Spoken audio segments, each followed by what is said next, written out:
我是赵少康，欢迎你来到 TVBS 少康战情室。在我们现场特别来宾，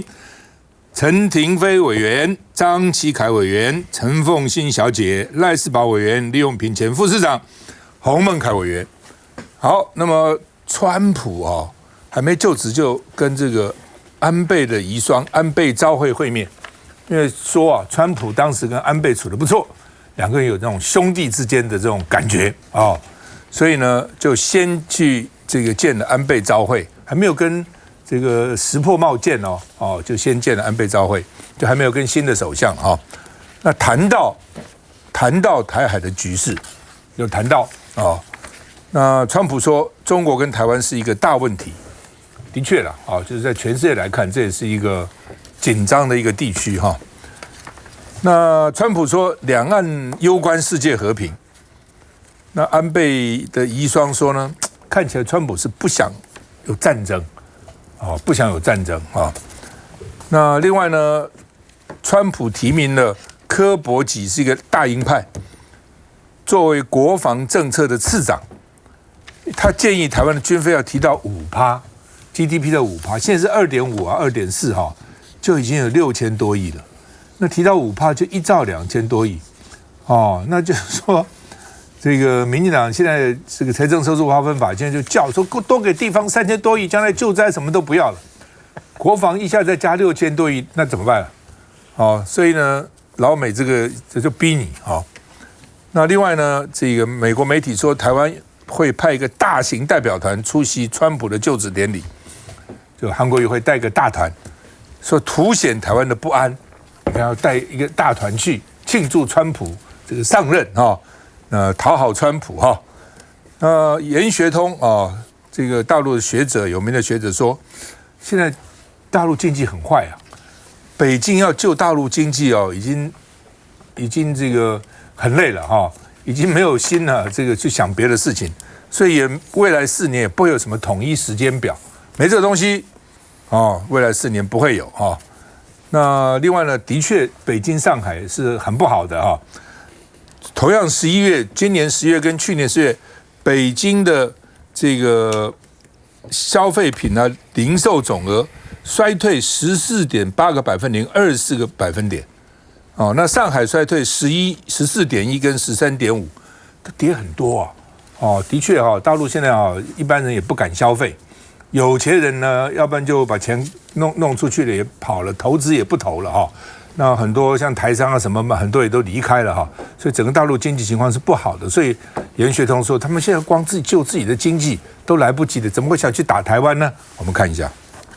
日本前首相安倍晋三遗孀安倍昭惠日前赴海湖庄园与美国总统当选人川普会面后留下合影。如今日媒读卖新闻转述川普会晤时，除了谈到对安倍晋三的思念，更了解世界局势。川普相当重视台湾有事的议题，他认为中国与台湾之间对于世界和平会是一个非常大的问题。然而川普就职典礼时间也越来越近，我国驻日团除了确定由立法院长韩国瑜领军，将由谁陪伴出席，至今未定。来，凤馨。首先，我们先看一下安倍昭惠这其实是蛮有意思的一件事情。你看到最近川普所见的人，关键点就在于现实、商业、金钱，就是他的重心点就放在这3个主轴：金钱的、商业的、现实的。所以他为什么见安倍昭惠，但是没有见石破茂？原因很简单，其实当初呢，有一群金主帮安倍晋三打通了川普的关节，所以呢，安倍成为第一个跑到纽约的川普大楼去跟川普见面的国际上面的元首，而这个力量是支持安倍的，但并不支持石破茂。所以石破茂背后并没有这一股金主的力量，所以安倍昭惠能够见得到。因为这当然牵涉到日本内部的内政，他们到目前为止，其实在他们的自民党里头，还是区分在安倍派以及现在石破茂主要是获得非安倍派的支持，所以这里面还有他暗潮汹涌的日本政治在里头。但是呢，我们现在在谈这里面讲说，到底川普他如何看待台湾问题跟中国大陆的问题、两岸问题的时候，这是安倍昭惠的转述。我其实觉得转述会有一个很大的问题，是它带有自己个人的主观意味在，可能是安倍昭惠他自己觉得如何，然后他告诉大家说啊，川普是这样想的啊。但是我同意一件事情，川普不管是在过去或者是最近你看到释放出来的讯息，乃至于呢他的幕僚所释放出来的讯息，安倍有一个基本川普有一个基本原则，他不要他任内打仗，他不要在他的任内，那美国参与到任何的政治的或者是军事上面的灾难里头，所以他不希望两岸打战这件事情是很明确的。那柯博吉其实就很有趣咯，因为柯博吉原本就是川普在第一任的时候，那个时候的副助理国防部长。那因为他是国安世家，所以在共和党里头，其实他们家族呢，在国安这个势力上面是有他一定传统的。在竞选期间，那如果有注意到，因为我那时候有注意到丁于洲先生有特别的去看了这个柯博吉他的一些论文，开始出现了很重要的转向。第一个转向当然是要求台湾要增加军费咯哈，这个增加军费，我跟你讲，台湾真的逃不过。你看到说欧布莱恩说台湾要到5%，你看到柯博吉也是主张5%，更重要的是，川普现在要求北约国家都要增加到5%以上。他说台湾要10%，他才讲过。如果说他要求北约这些国家30几个国家要5%，你认为台湾会是多少？所以台湾这个部分的金钱绝对会省不下来，这就是我们现在所遭遇到的困难。我们会面对的是，我们要把国防军费大幅度的升高，我们要买美国的天然气，我们要买美国的石油，我们要买美国的煤炭，我们要买美国的 everything 大豆。对，这是我们要做的事情。那我们就是钱，那这就是川普要的。但至于两岸之间，如果说有冲突的可能性会如何？我这边大胆预言，因为川普他不要战争，所以他最好的方式是跟北京谈妥了。你在什么条件之下，你绝对不会动啊？那我帮你压住台北，这个就是川普他最重要的工作，因为对他来讲，台湾就是比肩嘛。那他把比肩，不管是用筹码的方式，或棋子的方式，或者是交易的方式来处理，对他来讲他都不会心痛，因为他没有所谓的价值观，他只要把台积电的先进制程搞定了，他什么东西都可以交易。这是我们要去面对的一个现实，在这现实之下，我们要如何出发？至于研学通这篇文章，我觉得非常有意思，它是投稿到外交政策、外交事务期刊，这是美国非常有名的一个期刊Foreign Affairs。我认为他就是去跟美国放话的，告诉美国人说，我们没有打算要打仗，这也是要说给川普听的，我们没有打算要打仗啊，所以你们不要逼我们在4年之内动手，那不要4年我就好好专心的处理我内部的经济啊，你也好好处理你内部的经济啊，大家一起来赚大钱啊，那所以怎么样子才能够4年之内不打仗？关键点在于北京跟华府的交易，尤其是北京跟未来的川普的交易，我觉得这才是我们现在必须要去面对的事情。我觉得先来看这个美国所谓的这个国防次长，他有讲到是说台湾的军防要用5%的 GDP 啊，他拿什么来做比较？第一，他拿美国，他讲说美国是3.5%，他拿以色列说是4%，他拿之前乌克兰还没有开战前乌克兰讲是4%。那我请教，以色列、乌克兰他们是4%，但是他们现在面临什么样的状况？所以台湾如果说要到5%的话，难道在美国的眼里，我们台湾就跟以色列跟乌克兰一样，未来很有可能是战争进行时，或是战争不久未来式吗？所以这一点，我觉得这个准战争地带，我觉得这才是让我们现在觉得说，我们台湾中华民国到底在美国川普新任总统的心目当中，我们处于一个什么样的地位？再者，我相信川普总统现在会有2手策略啊。一方面，我最近刚看完这个美国副总统他的那一本书叫做《绝望的这个幸存者》啊。他的那一本书里面，其实讲到过去30年美国的这一些中南部白人的中低阶层的群体。他们的一个生存的一个空间，以及他们国内的经济，确实会让我们更加了解，是说为什么在这一次有很多摇摆的州，或者说民主党以前支持民主党的州，到最后会倾向支持共和党，就是因为大家美国的本土的人也希望是说有一些改变，而不是只是社会福利等等部分。所以美国一方面，川普上任之后，一个很大的重点一定是赶快要把他的经济给复苏。经济复苏有很多层面嘛，不管是外来的一个资源来去做给予提供，或者是说他美国本土的一些物资卖到其他的国家，还是说增加本土的一个工作机会。所以刚刚凤馨姐也讲到啊，不管是我们未来以台湾来讲，或者说其他世界各国，有可能川普他现在就用公投谈判的方式，把美国很多的一个物资或很多的一个资源来去做外销，赚取外汇，或者是他也把很多外在的工作机会再拉回来美国本土，这是过去他就一直在强调的一个概念。但另外一方面，他也希望能够在这个两手策略里面，可能跟不管是北京或者说跟其他的国家里面，他会大幅降低美国本土的一个支出。所以说在这两手策略里面，我想川普的意向已经非常的明确的情况下，台湾中华民国，我们在这个情况下要怎么样来自主，寻求我们自己的机会，以及寻求我们对自己有利的方向的地方，这才是我们现在也应该要思考的地方。那我们看到川普，大家都知道他是一个生力人了，他等于现在要经营美国，就是要把美国当一个公司来经营。经营的意思呢，那就是说他喜欢两个字，其中大家都知道，他喜欢谈关税。第二个，他喜欢 talk， 喜欢大家来交谈交易啊。那交易的话，做生意嘛，他一定是将本求利啊，一定是对自己好的。所以他怎么样呢？跟世界各国的来讲，那就是说，比如说叫北约的国家，它的军备要提高的，占 GDP 到5%左右。我们的话呢，现在可能5起跳了，而且国防部长也顾立雄在立法院公开答询的时候就讲到，他说我们注意到了美国这样子的要求，我们的国防预算以后逐年会增加。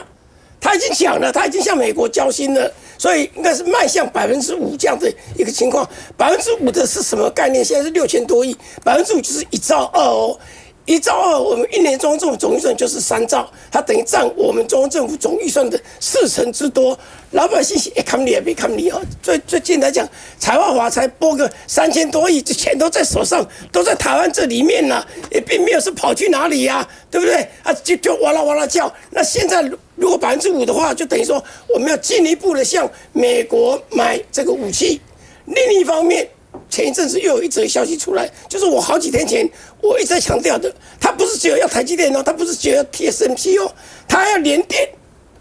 甚至于呢其他的，它预估有人估算说最少希望5个这样子大的厂，有人讲到7个。那所谓的这个概念是什么意思？它不是台积电一个厂区而已，它是旁边的 supply chain。旁边的供应链一去的话就是几百家，一去几百家。像这次去 Phoenix 去凤凰城，下一次可能去 Utah 或者去哪里，一去就整个聚落就去了。慢慢的你就发现到说，那它的一个前提就是我保护你台湾，这就是保护卫的概念。所以他跟你谈的一个结果就是什么？让美国获利，而且他看到说，台湾赚美国的钱这么多，我们的贸易顺差现在越来越大。现在某种程度来讲，我们对美国的贸易顺差一直上来，然后对大陆的贸易顺差是下去的，所以这两个之间有跷跷板的味道。这个以川普来讲的话，你赚我那么多钱，对不起，钱拿来，你来跟我买。你来跟我买啊！你的厂，然后这里设厂，然后呢，你的武器跟我买，你的外面跟我买，其他的天然气跟我买，等等等等的，就是用做生意的角度来看。另外，最后一个我想要提到一个是这次的安倍朝会啊，其实在前几天他是有到日本的李登辉之友会提到，他特别还强调台湾有事就是日本有事这样的一个概念。可是你看到这个大陆的学者讲到4年内不会动这个东西，我们都知道，你随便 Google 一下啦，或者你看相关的报道，你就知道大陆的经济真的非常的不好。这个大家都说那4年内不会打仗，可是另一方面，我又担心一件事情，他逐步把台湾就内海化了。当老共把台湾不断的内海化的时候，你发现到世界的强国，包括美国，包括日本，没有任何动作。基本上是这样啊。我一直想说，老美为什么这些鹰派啊，现在都当大官一定要台湾呢提高这个国防经费，因为他们的假定，大陆越来越强，大陆将来一定会吃掉台湾，他一定先做这个假设嘛，什么2025、2027啊、2030，那你台湾都被吃掉了。多花一点钱在国防算什么呢？一旦打起仗来，什么 GDP 的5%、GDP 的50%都要拿来用啊！他一定是这样想啊。但是两岸之间除了战争就没有其他的路可以走吗？这是我们要思考的。老美觉得他从实力原则来看，大陆每年国防预算是你台湾的17倍，你走下去以后，你台湾越来越小嘛，大陆越来越大，他要打你，他一定打你的嘛，这是老美的看法嘛。哦，那在这种情况下，你当然你还谈什么其他的发展，你就给我好好发展国防武器，而且我不想进入嘛，我不想介入，我卖你的东西可以，我不想介入战争，你好好保卫你自己嘛。那既然将来非打仗不可，那你不好好投资你的国防，那你要怎样呢？所以从老美的角度看也没错。如果他觉得将来台海一定会面临战争，那只有如此嘛。但台湾在发展过程当中，台湾还有很多建设啊，还有很多社会福利啊，预算要做很多的事情，教育啊、医疗啊等等，不能都拿来这个准备打仗嘛。所以两岸之间怎么避免战争才是最重要的嘛。你说一定要打，你就算到了 GDP 到国防占国防 GDP 占你50%好了，你打得过吗？你还是打不过嘛。那既然如此，为什么不想想未雨绸缪，两岸之间有没有除了战争有没有其他的方法呢？那也是唯一一条路啊。休息再回来。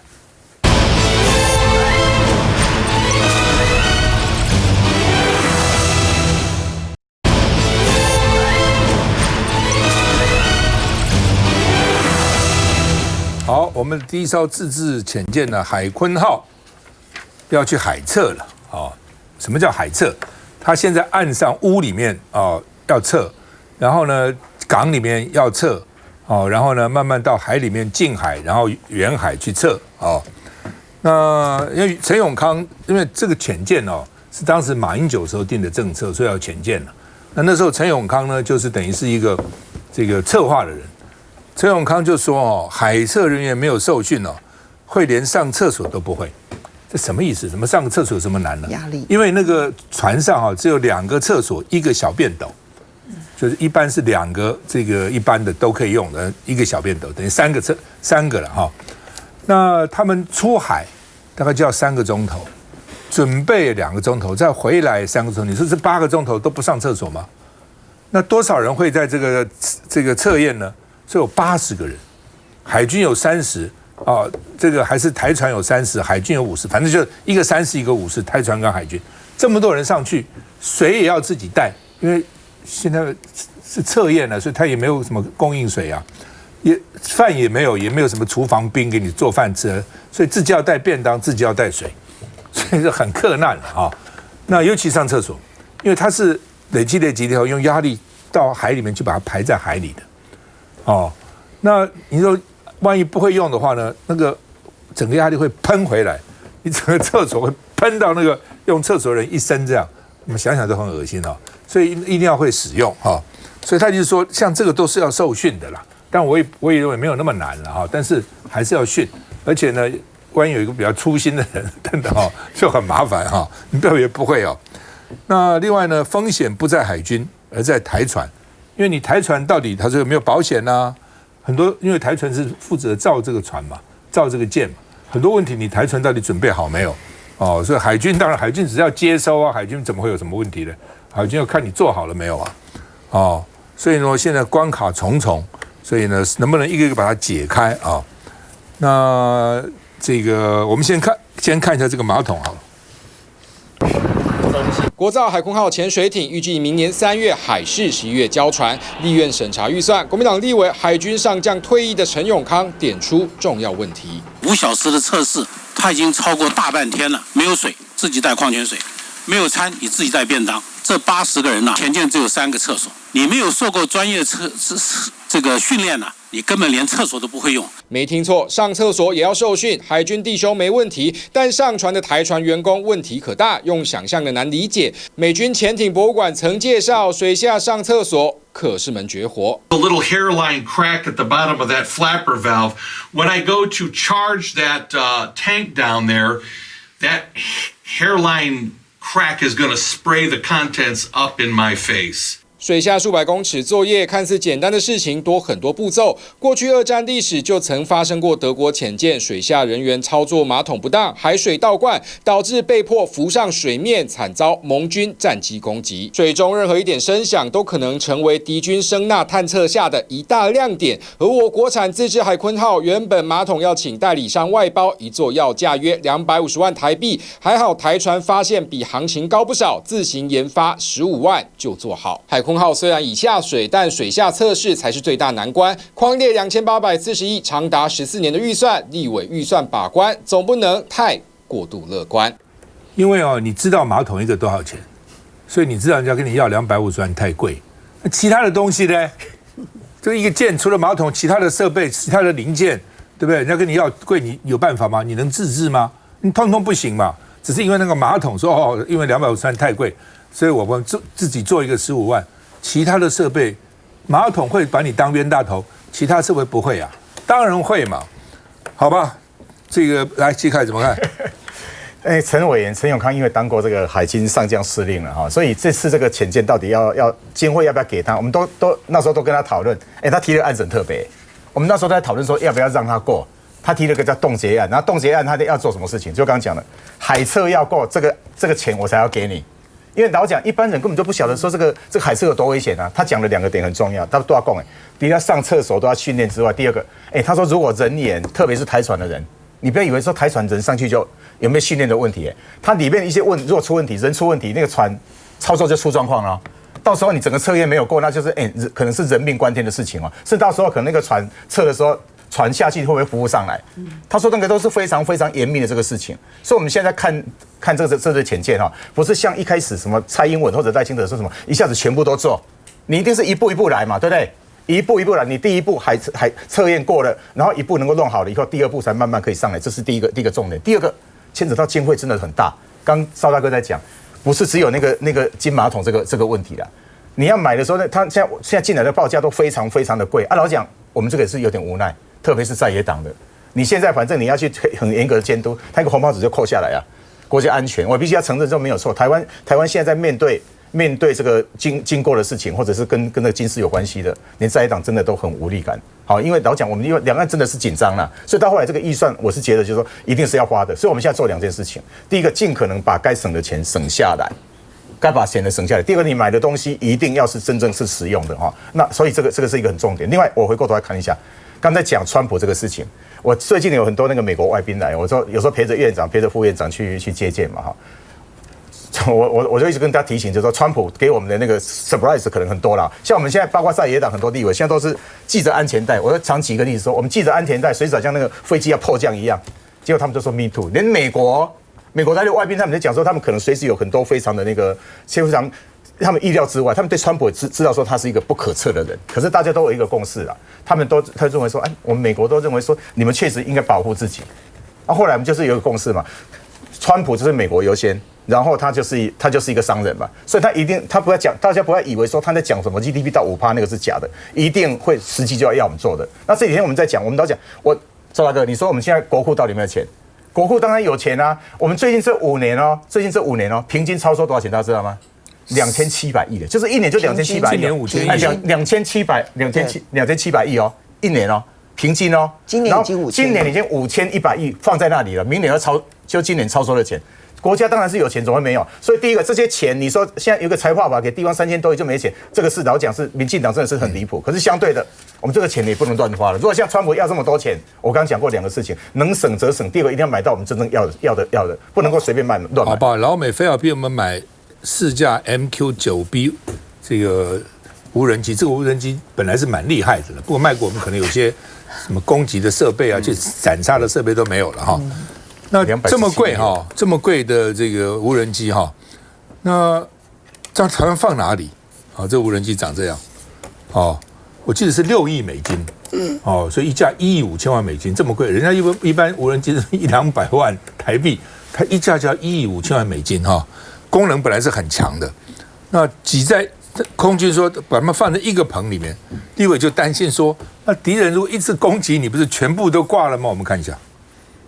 美国售台4架 MQ-9B 高空侦察无人机及地面控制站设备，将于明后年逐批完成交付，全案总经费达到217亿元。但立委日前审查明年国防部预算时，却发现空军规划将这4架高价值的无人机要全部集中在同一座修护棚场内，让蓝绿立委听了很傻眼。这是我们盖那个修护棚场是超大型的，它同时可以放进4架的